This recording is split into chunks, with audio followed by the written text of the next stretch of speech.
Hey, what's going on, guys? This is why I'm endorsing Leni Robredo for the Philippine presidential election. I don't think she's got any ties with the communists. If anything, she's helping counter China's aggression, and she's developing a comprehensive plan for human rights in the Philippines, as well as to counter China's aggression and to look at China's investments in the Philippines thoroughly to make sure it benefits the Philippines as well, and not just China.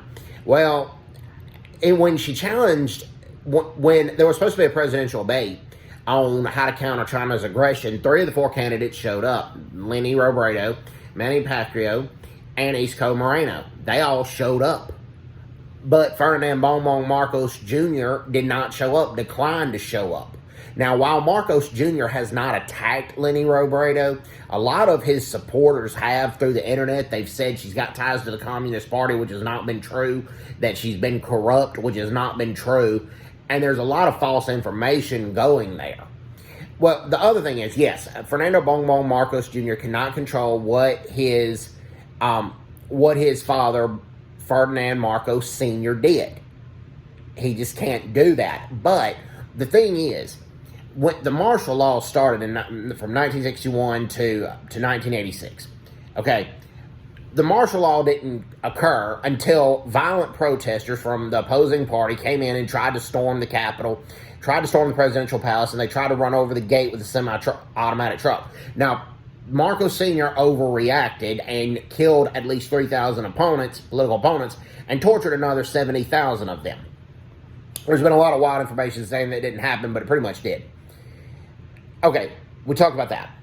All Bongbong Marcos Jr. would have to do, instead of avoiding reporters, which scares me on this, he could recognize that the excess force took place. But he could put it in context and say when the excess force or when the overreactions happened. The fact is that he's avoiding the debates on this issue, and that he's avoiding reporters on this. And I have a hard time trusting somebody to lead a country that cannot address those basic questions on that. Okay? I mean, now, with that being said, Leni needs a comprehensive economic plan, because despite all the corruption and all that happened under Marcos Sr.'s watch and human rights abuses, the Philippines economy was actually in pretty good shape. They had the second highest growing economy in Asia at the time, second to only Japan. And Leni needs to recognize that and say there were some economic successes during the time, and then vow to continue those part of economic successes if she becomes the president. But that's not something that she's done very well. And that's what a lot of the voters are wanting right now. Now, there are questioning Marcos because he's not debating China's aggression. He says he's not going to ruin the special relationship that the Philippines has with the United States, but at the same time, he's not. He's welcoming China to come to the Philippines every single chance he gets, and that's a current problem. And Leni's called him out on it, and since she's actually gained traction, but it may be too little too late. Right now, Leni Robredo has 33% of the voters saying they're going to vote for. That was 23 or 24% just a few weeks ago. She's gained 9 percentage points very, very quickly.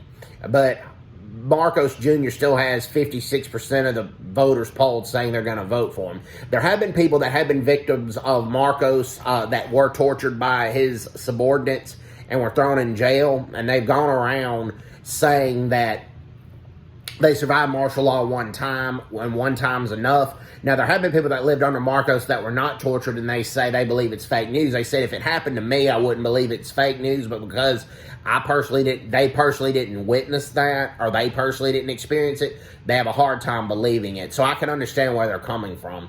But one lady was interviewed by Reuters, I believe her name was Christina Bagawan, and she showed the shirt that she still keeps that was ripped open by Marcos' subordinates that came and got her and ripped her shirt and took her to prison just because she spoke out against the Marcos Sr. government, for Bongbong Marcos' father.